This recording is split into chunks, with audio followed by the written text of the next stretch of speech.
You're listening to the Real Estate Proverbs Podcast with host Kevin Jefferson. This is the number one podcast for African American real estate professionals who are doing extraordinary things. It's time to tune in. And now, your host, the People's Lender, Kevin Jefferson. Hello, welcome to Real Estate Proverbs Podcast. I'm your host, Kevin Jefferson, and today we have a special guest, my brother, George McPherson. How you doing today, George? Doing good, brother. How are you? Man, I'm doing exceptional. It's good to see you. Hadn't seen you in over a year, man. I know. That's what's up. Let's jump into it. George, tell the audience a little bit about who you are.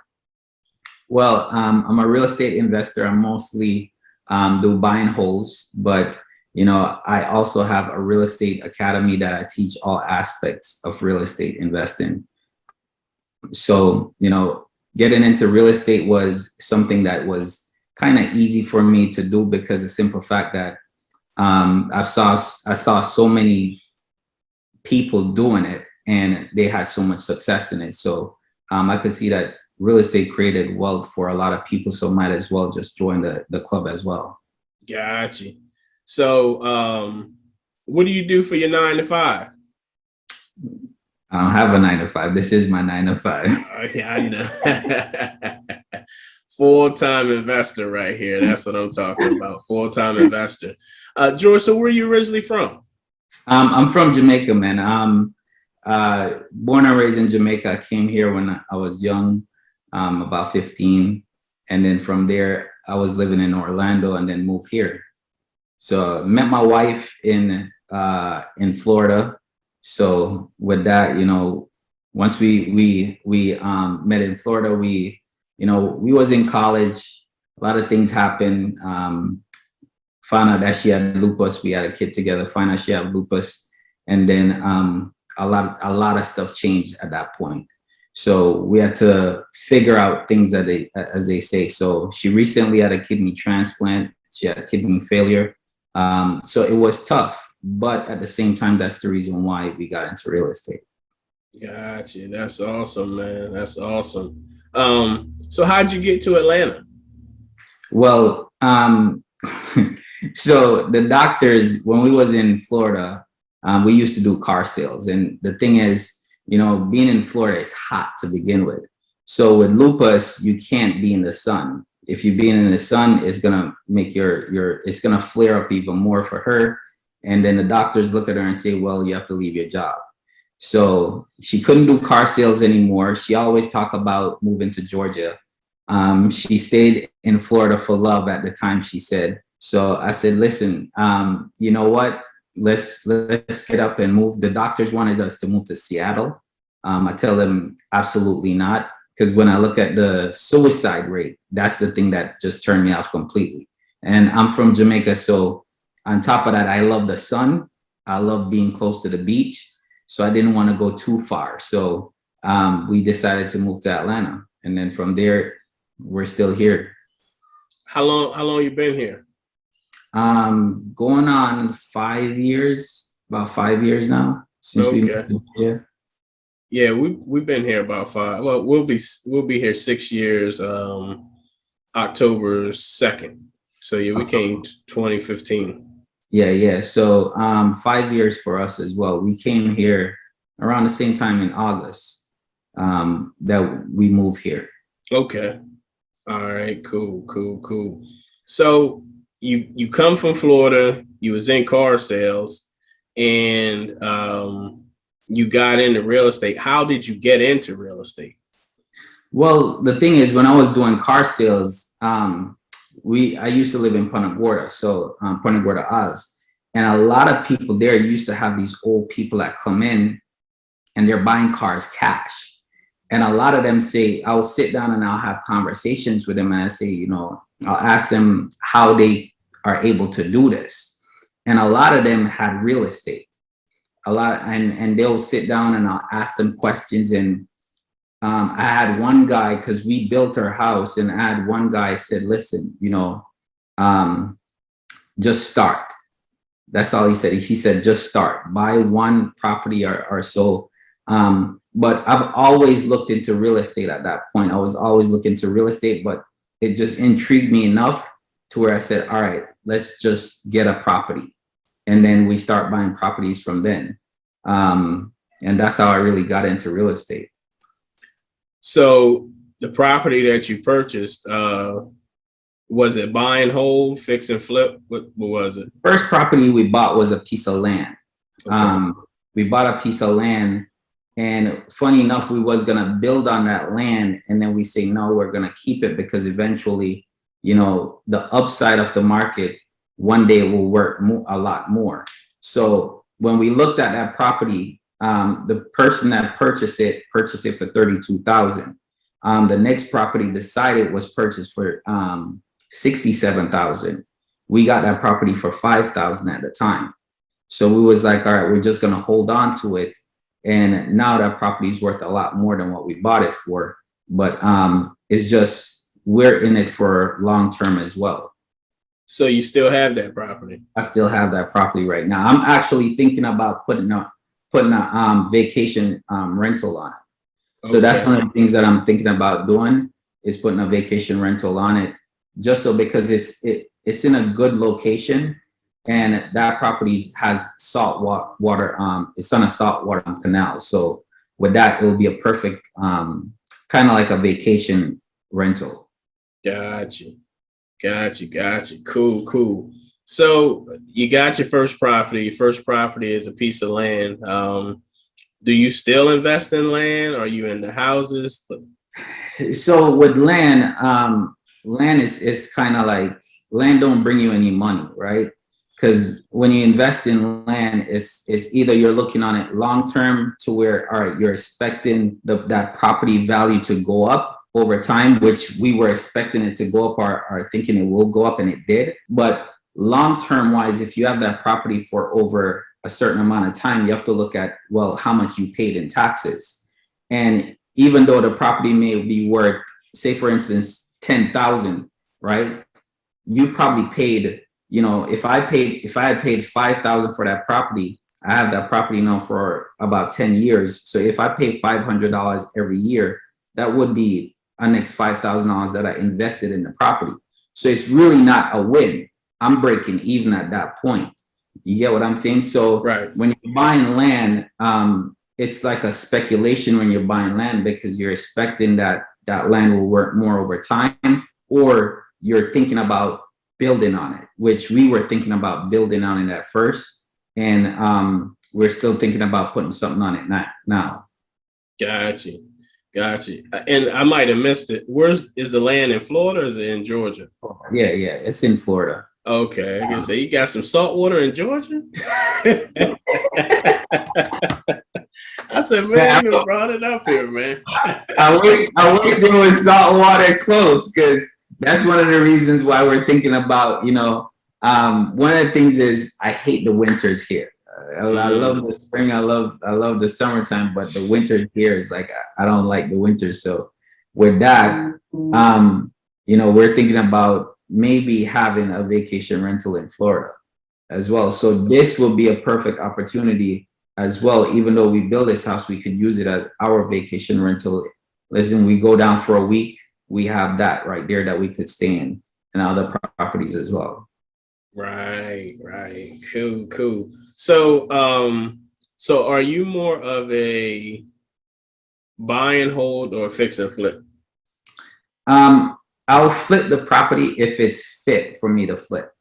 Because the thing is, it's the same process, right? When you're doing a fix and flip or a buy and hold, it's similar process in the beginning. You're analyzing and want to make the numbers fit. If you're looking at renting a property out, as far as buy and hold, you want to make sure it's cash flow. If you're flipping a property, you want to make sure that you're making a lot of money on it to begin with. But for us, if I see that, if I find a property and I say, well, you know what, this will be a good flip based on the amount that I can make on it, then I'll go ahead and do it. But for the most part, I'm always looking at buying that property, fix it up, refinance it, take my money out, and just let it cash flow. That way I don't pay taxes on it. When you become a fix and flipper, the thing is, you always have to find the next flip. else you don't have nothing going on. And then you have to pay taxes on that money. Right. So you said you analyze it the same way. And if it's what determines whether you flip it or you refinance it?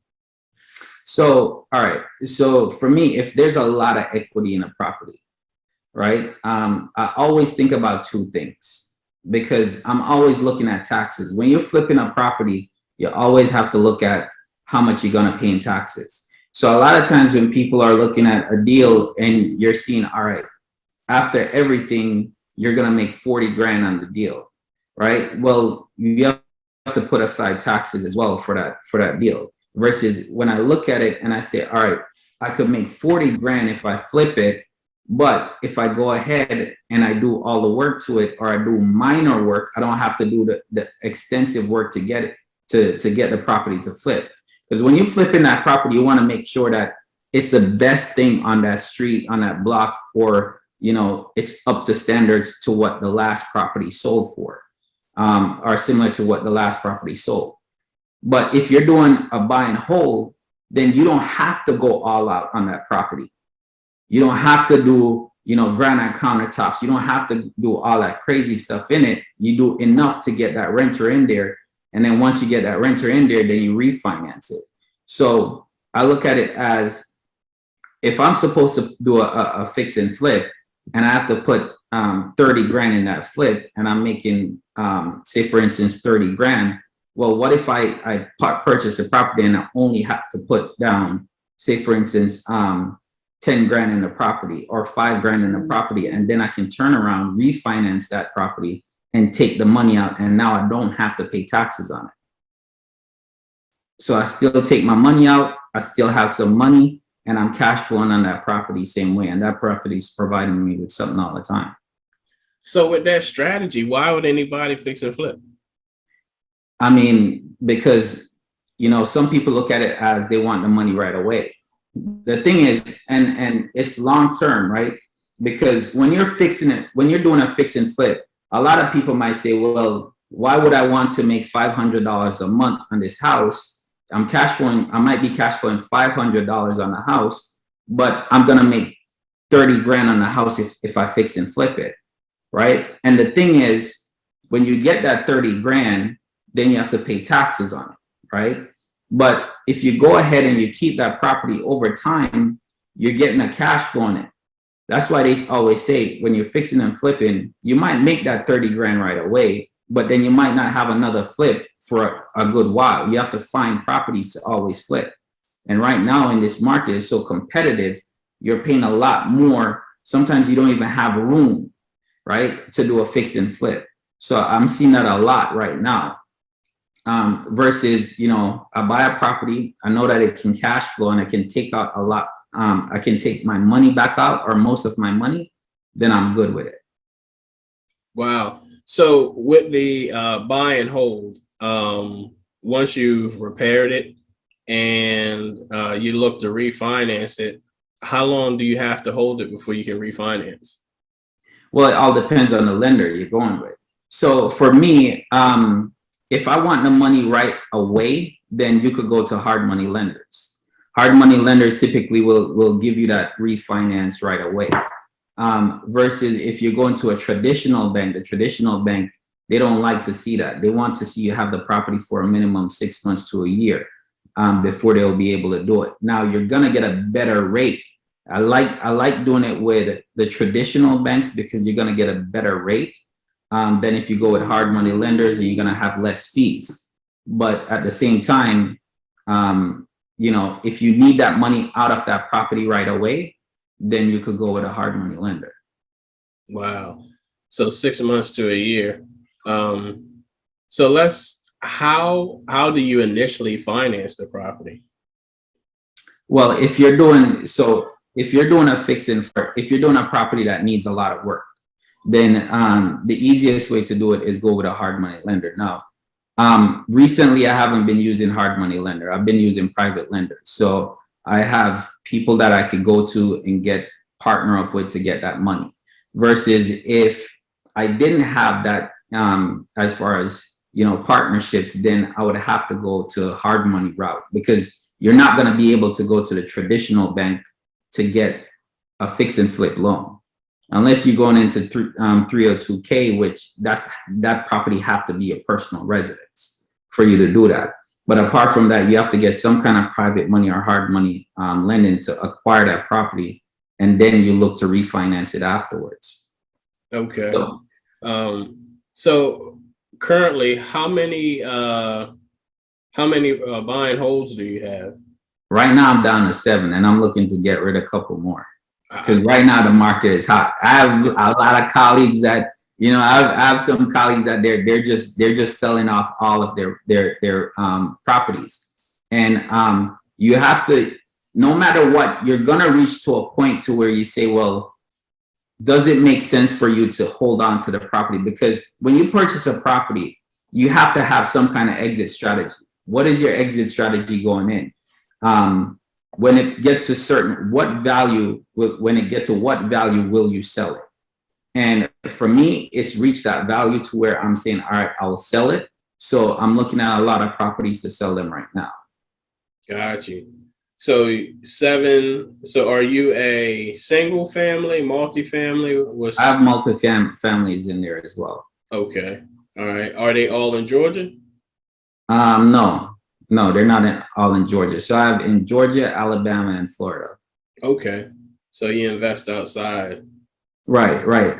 And this is a crazy thing too. The real estate market is hot. So Atlanta right now is hot.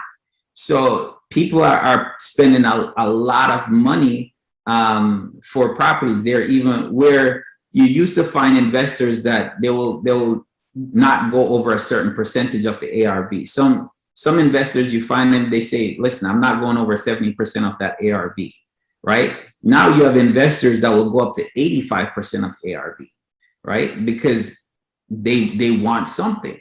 And those are the people, if they can take the risk, then by all means. But what I'm teaching, especially with my students, is you have to know your budget and all that stuff as well, because you can't take on certain risks coming in.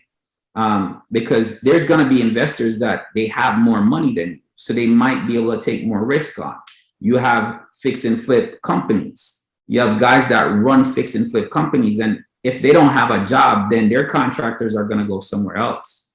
So they will take on a higher risk and say, listen, I'll go up to 85% so I could keep my contractors busy. But why should you go up to 85%? What if something happened to that property? Then you're out of luck. So how are you navigating in this market? Because I've never seen anything like it, man. Honestly, I'm pretty sure you're very busy. I am. I'm very busy, man. And a lot of people, who approve for FHA are coming back and it's like, is there any way I can get conventional? And in some cases we can figure it out. In a lot of cases we can't, because when I pre-approve a person, I look to see what program they can qualify for, period. So then I let them know, hey, you can do FHA, you can do conventional, you can do USDA. Then I let them choose. They're not, conventional is tough. And, a lot of companies, a lot of listings want either conventional or cash. Right. Because with FHA, it's sticky, because you got to do some, they're going to be a little bit more strict on the property. So if somebody see a contract come in, 2 contract come in, one is FHA and one is conventional, they're most likely going to go with the conventional 100% of the time. Right. I talked the seller into taking FHA, because the girl, she had been looking, man, for a while, and they was like, is there any way she can get FHA, get conventional? And in my mind, I was like, nah, I don't think so. But I tried, you know what I mean? Like looking at it and knowing her history, no. And it wasn't because she had bad credit. It was more so because the age of her credit. She's young. You know what I mean? She's 25, a couple years out of college, and she doesn't have a long credit history. So I ran it. I tried larger down payment. And I couldn't get it. So I finally called the buyer's agent. I said, I can't get her to go conventional. It just doesn't work. I said, but give me the listing agent's number. And I'm going to talk to her. And then I'm going to ask if we can do a 3-way call with the seller. Because essentially, she's the same person. She's got a same credit score, same job, same money to put down for down payment and closing costs. So she's the same person. And I talked to the seller's agent. I told her everything that I had done prior to. And she was like, okay, I'll talk to the seller. I said, if you want to do a 3-way call, let's see what's a good time for the seller. But this is a good buyer. So she talked to the seller. It was like 1 day left in the due diligence period. And I texted her and I said, what did the seller say? She said, oh, yeah, she'll take FHA. And I was like, cool. So yesterday, the appraisal came in. We're good to go. There you go. So no appraisal issues. So like that's the thing. The agent and I had the conversation. She was like, Kevin, I understand, but somebody was telling the seller, hey, just take conventional or cash. Don't take FHA or VA. When there's nothing wrong with them. It's just the fact of the property. Yes, they're a little bit more picky on the property, but in this particular case, the seller had went through and already made repairs. So unless you're afraid of the repairs that you made, you should be good to go. That's the thing, right? Because most of the times it's like when someone hear FHA, they're gonna think, well, they might have to do something to the property. And a lot of times when you get the inspectors come out, you know, they might see something and then you have to do the repair.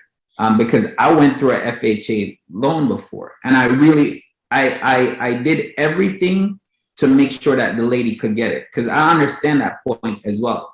You have investors that will come in, or somebody else that could come in and get the property. That actually met the lady for this one property I was selling. And she's like, listen, I really love this property. I really want it. Can you work with me? And I mean, I was going back and forth, did the inspection on the property, everything that they wanted to fix. I said, listen, you know what? I'm going to go ahead and do it. I even put a new roof on it. I didn't have to, but I said, listen, you know what? Because they asked me to fix the roof, a part of the roof on the edge. And I'm like, you know what? I'm just going to go ahead and I'm going to put a brand new roof on it for you. Didn't have to do it, but I just say, listen, sometimes it doesn't hurt to help someone out. Right. Yeah,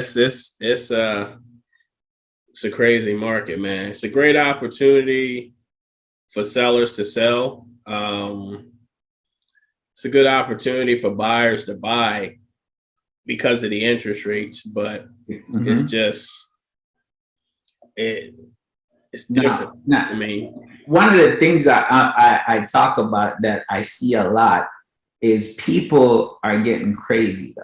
And when I say crazy is because I teach my students not to do it, because the simple fact that there's a lot of competition out there and you don't want to stretch yourself thin and you don't want to get your emotions involved. You have people that are spending $10,000, $20,000 above asking price for properties. I know you're in the industry as well and you got a lot of clients. So do you see where a lot of people now are going at asking price because they don't want to lose out on a property because they've been waiting so long? So they're going in at asking price or even above asking price. Yeah, I see them going above asking just to try to win the property. And they are like, actually before this, I had a lady call and she's nervous because she doesn't know if it's going to appraise or not. So the other piece to that is, though, not only are some people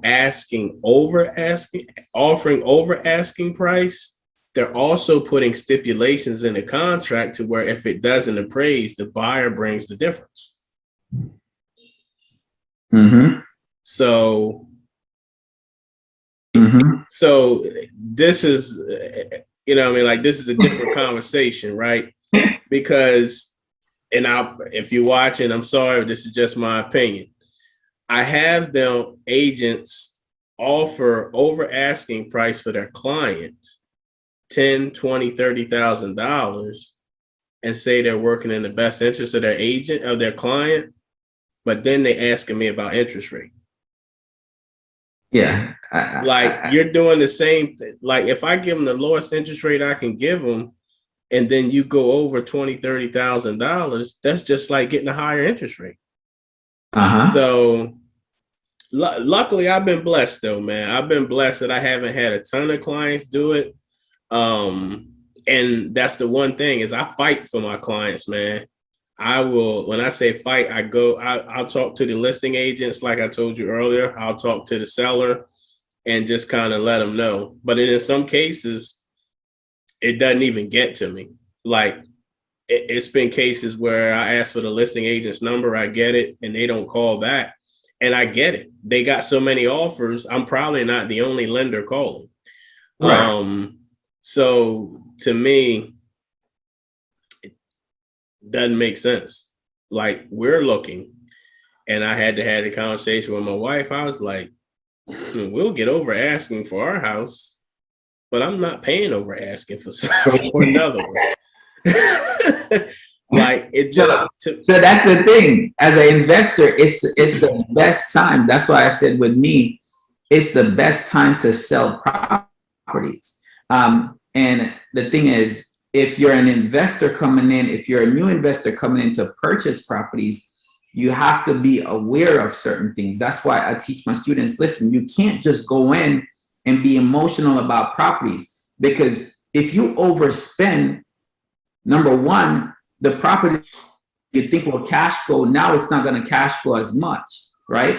Then you're bringing yourself, are you going over? You're going to have to come up with more money. So if you can afford it, by all means, but don't get too attached to properties that are not going to be bringing you the money back.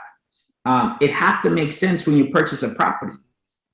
And for some of these, if you're asking above asking price, it just doesn't make any sense. Now, for a retail buyer, yes, but for my investors, some of them, they're looking at purchasing their first home as well, and that could be a strategy, because I teach them that strategy as well that they could use. But in any case, you still want to make sure that you're not overpaying for something. And when it comes to real estate, y'all, the house is worth however much that the person is willing to pay for it. So in a sense, them paying over 20 grand, they find that it's worth over that much. Right. So you've been referring to your students, and of course your marketing, George McPherson Real Estate, Real Estate Investment Academy. Tell us about your Real Estate Investment Academy. Well, for the academy, it focuses on all aspects of real estate. And, the reason why I came out with the academy is because I saw where people was paying a lot of money. And when I say a lot, it's not no 5 grand or 10 grand. I'm talking like 50 grand for a course, or for someone to just help them with certain things. And I'm like, nah. I've been to seminars where they say, well, you know what, we could give you a package for 20,000. But at the end of the day, when you come in real estate, it's like you need certain things. They're only teaching you one aspect of it. With our program, we teach them all aspects, so they learn how to pivot. So if someone coming in and they don't have money right now, they can do wholesaling, because wholesaling doesn't require a lot of money, right? But I want everyone that comes into real estate to think like an investor. And with that saying, it's like, you want to build wealth over time. By you doing wholesaling, it's not just going to build wealth over time. So we teach all aspects. So we touch on buy and hold, fix and flip, and wholesaling. So they learn to pivot. They can move from wholesaling to now, you build up enough capital to where they can do a fix and flip, or to where they can buy a rental. And now they can start building on that. Because a lot of people are just intimidated by real estate because they think they need a lot of money to get started. what determines whether you accept a student into your academy? Well, we do something where I do an interview with all the students so far. But what they have to do is they want to determine what they want to do. They have to figure out what they want to do. Now we have a program where we help beginner investors to begin with. So if they're beginner investors and they want to learn how to get started in real estate, to get to their first profitable investment property, then anyone can join our program, right? It's not for somebody that just wants to say, well, I want to do fix and flip. It's for anyone that's new in real estate that wants to get started in real estate but don't know how. We provide them the tools. So in a sense, they can do, if they want to do buy and hold, then it's broken down for them as far as buy and hold strategy. If they want to do fix and flip, it's right there for them. If they want to do wholesaling, it's right there for them as well. I'm taking a note, man. Something popped in my head. I'm sorry. So is the criteria the same? Not criteria. Is the curriculum the same for everyone? Or if I come in and I say, hey, George, I'm more so interested in the wholesaling. I understand the program has different aspects. Does that student follow just wholesaling, or you still teach them the entire process? They still have the entire process, because the thing is, when you come in and you want to learn wholesaling, there's nobody that's out there that just say, all right, I don't want to own a property, I just want to wholesale. If you learn wholesaling right now, then eventually you're going to want to learn how you could flip that property. Are you eventually going to want to learn, now I know how to wholesale, how can I purchase that property for myself? So with that, they're able to learn everything under one umbrella. Just like if somebody wants to do buy and hold, well, most people, are traditional way of thinking is, okay, let me start looking on Zillow, let me start looking on the MLS. But we teach them the wholesaling aspect as well, so they can get properties at discount value as well. How many students do you have? Right now we have 30 students that because we started, we recently started. So we're just revamping everything going in. Wow, that's awesome, man. So with us going through, places just opening up, is a lot of it virtual, in person? How are you meeting with your students? It's all virtual. So it's right now we had it, we're gonna be, because we're revamping the program. So how we have it right now, it's gonna be a 12-week program. And with the 12-week program, I'm gonna be doing a group coaching session with them twice a month. And I want to walk them through that process, because a lot of times as new investors, what happens is, you purchase a program and you get excited, but sometimes you don't have the accountability or somebody there to help you along the way. So you either put it on the back burner or not. But for me, it's a 12-week process, and I'm doing the group coaching twice a month with them, walking them through the process. So to make sure I'm keeping them accountable and they're actually going to get the results. The results is based upon them taking action. I can't guarantee them, because they eventually have to go out, they have to find the property, they have to make the offer, they have to go to the closing table themselves. But I'm going to do what I need to do to keep them accountable, walk them through the process to make sure they can get to their first investment property. That's pretty cool. So like, how's the success rate been since, the market's been so competitive? So a lot of our students are getting to their first property. Some of them, they'll get to the property, but they either they don't close on it because inspection, the value is when they look at it, they can't close on it as far as, because it didn't cash flow with everything that they have to do to the property. We have one student that actually purchased their property. We have a couple of students that use it for their own personal property as well. So they use what they learn inside the program, and they actually go ahead and even refinance their property using similar strategies towards the burst strategy. So now they're thinking that they didn't have a lot of money to invest, but now they actually have money, have capital that they could go ahead and purchase other properties. Gotcha. Do you connect them with like the hard money financing and all that good stuff? I do. I have referrals that I pick that I will put inside the program. I don't use one because I don't want to be liable for anything. So Right. what I normally do is I give them a few lenders that they could go out to or reach out to, and at that point they have to build, because regardless, when you get into real estate, you have to build relationships with people, and part of it is there may be two different lenders, but you connect better with one. Right. So with that, I give them the resources, and then it's up to them to build on that. 2 questions for the academy. What's your end goal? Like, what's the end goal for you and Chrissy in the academy? To help as much people as we can to get to their first investment property, to be able to have the freedom, because a lot of people, they want freedom, right? So they figure that real estate can provide them that freedom, or a sense of retirement, or something that they can pass on to their kids. So for me, it's the greatest feeling for me is to help them get started, or somebody can look back at me and say, well, thank you for what you've done for me. Because of you, I'm where I'm at today. Awesome.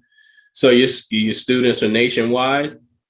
Yeah. So I have students all over. So I have students in Texas, Pennsylvania, New York, Florida, Georgia. So I have students all over. Cool. So advice.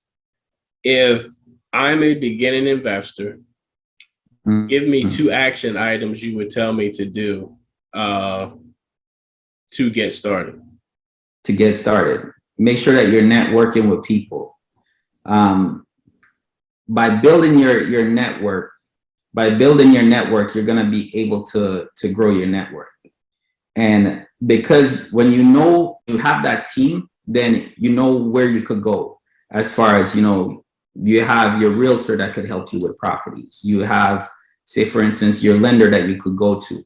So you build that team up. So networking, right? So you network, and then of course build a team. Wow. And then if I and I'm probably, you may have ran into it or in your academy. If I'm an investor, if I'm looking to invest, I've purchased the course, I've listened to everything, I went through all the steps, but in my mind, it still doesn't add up. What is something you think I can do to get over that analysis paralysis? Because a lot of times it's mindset. And I know you're big on that. No matter what, you gotta take action. The mindset have to come in play, but real estate is all about taking action. If you don't take action, opportunities are gonna miss you. So number one is always mindset, of course, but the thing is, right behind mindset is taking action. A lot of us, just like you mentioned, you get caught up in the analysis paralysis, and you're wondering, well, is this a good property to purchase? A lot of people are looking for the perfect property. And the thing is, when you purchase a property, you don't know if it's perfect or not, because in a sense, you don't see everything that's going on with a property. You might buy the property, you do an inspection, everything is great, but then afterwards, the AC break or something along that line, and you never know. So now your cash flow mess up, right? But you're gonna learn through all of that. You can't give up through all of that. So I always say take action, because when you take action, it just take the first property. It literally take the first property you buy in the first property. Once you buy that first property, then it becomes natural, or it gets easier with every property that now you're starting to purchase. Wow. So for anyone interested in joining your investment academy, how can they reach out to you and get more information? They could reach out to me on Facebook with George McPherson. I'm at George McPherson on Facebook. They could reach out to me on Instagram at George's Movement. And then they could also go to my website, georgemcpherson.com. Awesome. Hey, man, I appreciate you spending some time with me tonight. I definitely look forward to seeing you in person, brother, here soon. Yeah. Most definitely, man. I need to start getting back out. Yeah, I do too, man. So thank you for listening to the Real Estate Proverbs podcast. I'm your host, Kevin Jefferson. Have a great night. If you like this podcast, please like, subscribe, share, and comment. And I'm your host, Kevin Jefferson. Have a great day.